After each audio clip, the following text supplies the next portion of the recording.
Welcome to Cartoonist Guide to the Bible. I'm Steve Thomason, and this week brings us to Transfiguration Sunday, which is always a great Sunday. It's the transition from the Epiphany season to the season of Lent, where we begin the journey to the cross and to the resurrection.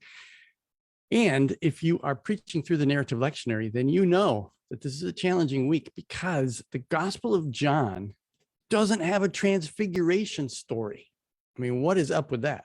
So in this video, I would like to share with you two things. First of all, I've got a cartoonist guide to the Transfiguration, because that story is told in all three of the synoptic gospels. And I've got a mega pack for you that I want to just show you how to get to and how you can use it. And I want to walk through John chapter 9, which is the story for the narrative lectionary this week, where Jesus heals a man who was born blind. And we might see how that connects to the Transfiguration. So let's dive in.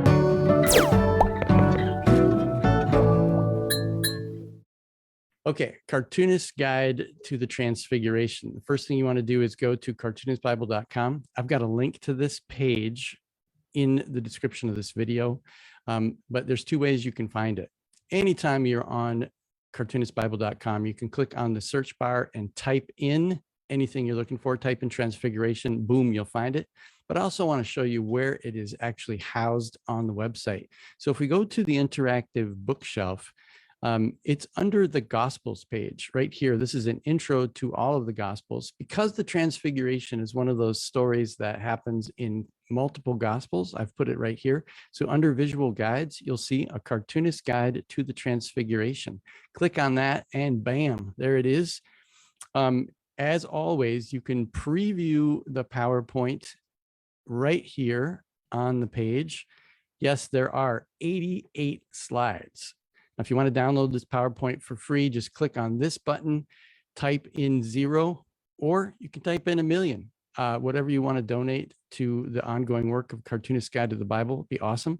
If you want to look at each individual story in their own context, you can click on this these thumbnails. But I'm going to switch over to PowerPoint and just kind of show you what you'll get if you download this. It's a PowerPoint and also a download of a folder with each slide as a JPEG, so you can use it in whichever program you want. But let me just show you, yeah, there are 88 slides. So for the last 3 years, as I've been drawing my way through the Gospels, I've come to this story 3 different times, actually 4 different times. So there's 4 versions of this story embedded in this PowerPoint. Let me just show you how it works. I'm going to pick on this one. This comes from Matthew's story. As you advance each slide, a different element adds to it. And this particular one, when I was preaching this from Matthew, I went back to Daniel 7 and tied the Son of Man from Daniel 7 and how he's seated at the right hand of the Father. Just stuff like that.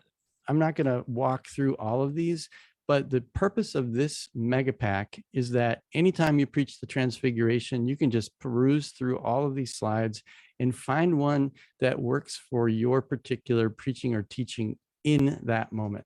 So boom, that's pretty fun. But what I really want to spend time on today is the narrative lectionary text. You can see right here on the Cartoonist Guide to Transfiguration, here it says, where's the Transfiguration in John? Well, if you click on this, I've got a little commentary on how to talk about the Transfiguration in the book of John.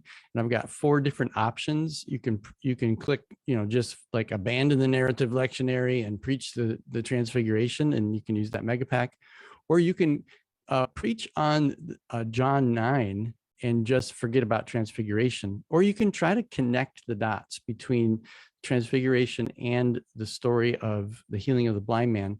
Or you can do what we're doing at Easter Lutheran Church, and we're just abandoning it all, and we're going for the theme of Transfiguration from John 17. But here's what I want to do. I want to take you to the story of the healing of the blind man. So you can click, this is a direct link to it, but you can always go anywhere you are on the website, hover over the bookshelf, go to the gospel that you're looking for or the book that you're looking for. And you can, for the Gospel of John, just go to the interactive outline. You can see we've been working our way through John. Here we're still in the book of signs, and we come to John chapter 9, click right there, and boom, there is the actual page from A Cartoonist Guide to John chapter 9. And it tells the story. Now, you might be wondering, hey, that's not the whole story. Spoiler alert, next week, we're going to go to Ash Wednesday and the story of the Good Shepherd. But if you click right here and go to the next page, what I think is really cool is the story of the blind man is actually the segue and connective tissue into Jesus proclaiming that he is the Good Shepherd. But that is for next week. So I'm going to click here and go back to the healing of the blind man. You can preview the PowerPoint right here. It's got 34 slides. You can click right here. As always, download it for free, put in 0 or whatever you want to contribute to the ongoing work of Cartoonist Bible. But now for the final thing I want to do, I want to show you this PowerPoint. I want to walk through the story. This PowerPoint has 34 slides in it. I'm going to hit present. And again, you can mix and match these slides, use whatever you want, but let's just walk through the story of John chapter 9, because it's such a great story. Now, remember, Jesus has just narrowly escaped being stoned to death because the religious leaders are really out to get him. And then the chapter starts off that it's Sabbath day. And Jesus and his disciples, they've escaped their stoning and they're walking down the street, and there's a man who is been born blind. And every day he sits on the street and he begs for money. And so the disciples asked Jesus, Rabbi, who sinned, this man or his parents, that he was born blind? And Jesus says, neither. He was born blind so that God's works might be revealed in him. We must work God's work while it is day. Night is coming while I'm here. Again, this is Sabbath day. He knows that what he's about to do is breaking the law.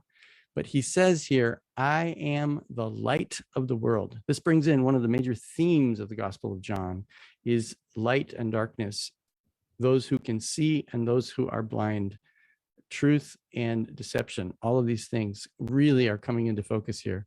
And so I am the light of the world, which he declared that he was that in the previous chapter. So now Jesus comes to this blind man and he does this really crazy thing. He picks up a bunch of dirt and he spits in it and makes mud out of it. Now this definitely goes back to the creation stories in Genesis, where God formed the Adam from the Adamah and breathed life into it. So this is a creation account for sure.